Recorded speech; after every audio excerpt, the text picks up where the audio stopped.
I don't know how you say it. Yeah, it's Geoff, that has been pronounced many different ways over the years. Well, there was a constituent many years ago in the Idaho Falls area that her name was spelled, her last name was spelled the same, although it was an R-Y on it, and she was very adamant about being Joffrey. Oh, okay. That's why. That's why I asked. Mr. Chairman, committee members, my name is Geoff Burns, and I live in Boise. Representative Luker, on Friday you asked what it would take for us to voluntarily remove our tents. I think that is a fair question. And although I speak only for myself, let me offer a constructive path forward in which we can work together for solutions to the concerns that have been expressed not just by Occupy Boise, but by the majority of your constituents. One such concern is that the people's voice has been diminished in government, that corporate interests are represented to the detriment of the people. Now, there is no doubt that as our elected officials, we ask you to render decisions and cast votes on a multitude of very complex issues. Putting myself in your shoes, there is no way that I could educate myself on all of these issues. I would have to rely on the counsel of others. But that counsel comes with a bias. There is an expression that money never sleeps. It just works relentlessly to increase itself. It doesn't give birth to a child. It doesn't tend to that child when it cries in the night.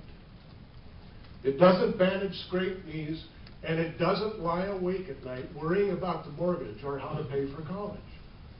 People do.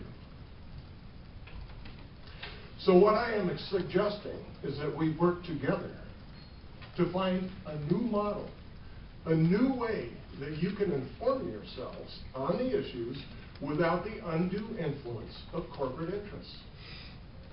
I don't pretend to know what that would look like. But I do know that there are a lot of very intelligent, thoughtful, and articulate people in this room who would love to work with you on this issue. You could begin the process by visiting with us tomorrow afternoon at the Vigil site. And you could pass a resolution stating that Idahoans do not believe that corporations are people. By doing so, you would put Idaho at the forefront of the nation in working creatively to solve the problems of our time. Now, going forward, you have two options. One is to create conflict. The other is to work cooperatively with your constituents.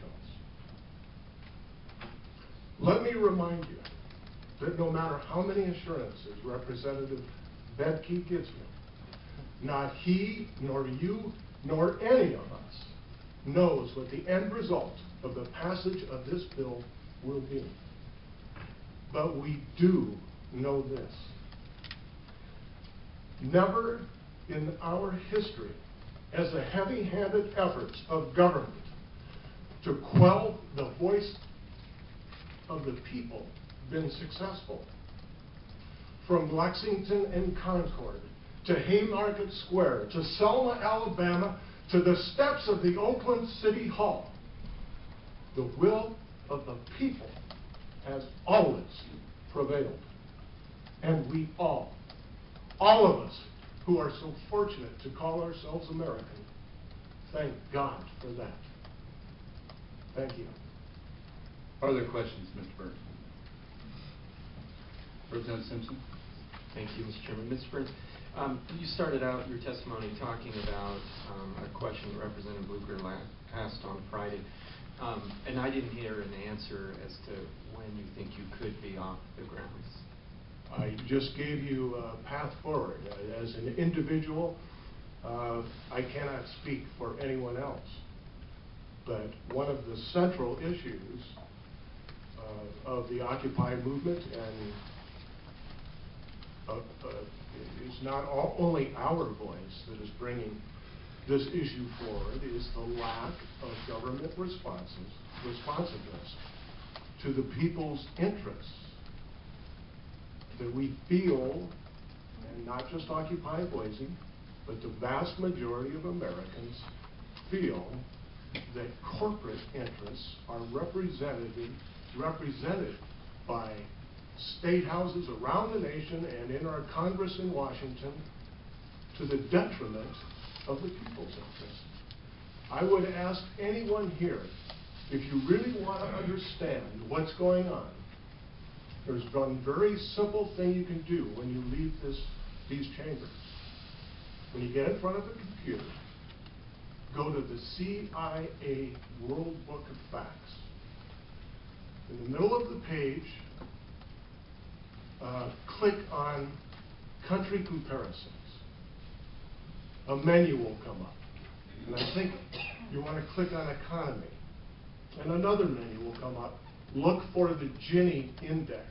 The Gini index is a measure of the fairness of the distribution of wealth in nations.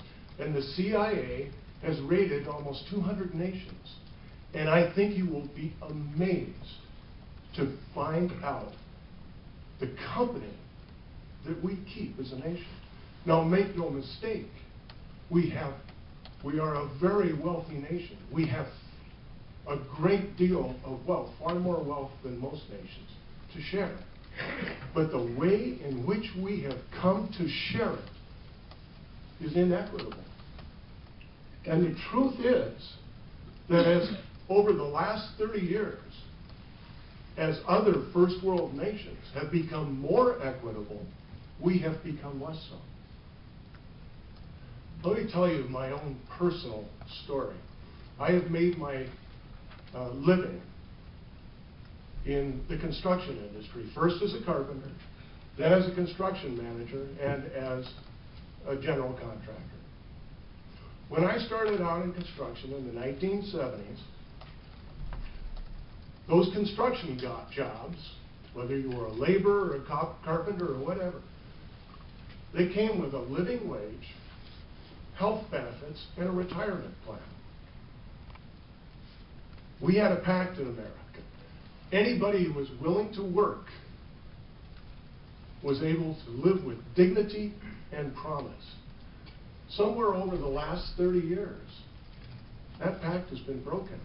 And let me tell you, as a construction manager, in the early 2000s, on a multi-million-dollar job that produced hundreds of thousands of dollars of profit for the company I was employed by, I was in a condition where the common practice had come to be to fill your crew out with people from temporary labor agencies.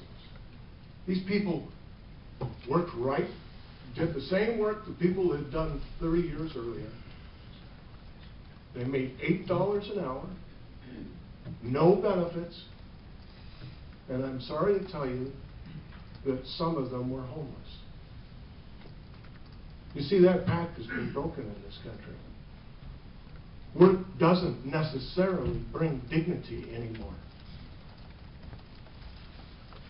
So, your question is, can I guarantee you when those tents would come down? I can't. But I'm trying to show you a path forward. You see, I alluded to some of the critical moments and great social movements in our country. And the path has always been conflict.